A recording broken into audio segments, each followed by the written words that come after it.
هذا الجزائري هو أخبث إنسان شفته في حياتي. لا لا، أنا جميلة في نقدر نسامح الدراجي.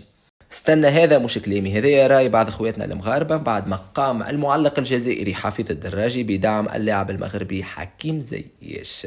نعم، حكيم زياش منذ أيام قام انتقد قرار إعدام الأسرى الفلسطينيين، بعدها صار عليه هجوم كبير من أطراف لا داعي لأن نذكرهم.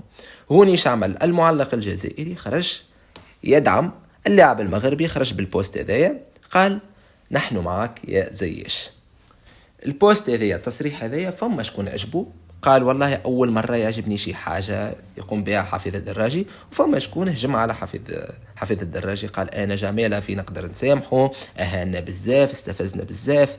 شوف، أنا معاك، غلط هو إنسان ويغلط، وتصريحاته كانت مستفزة جدا ومسيئة للمغرب، لكن المرة ذي عمل جيست تصلح. نحكيو على الجيست هذايا الحقيقة، برافو. هذايا حفيظ الدراجي يقعد ديما معلق وعنده كلمة تسمع، فهمت؟ يعني هو نجم يأثر على الإعلام، وفي النهاية كنا مع زياش. السلام عليكم.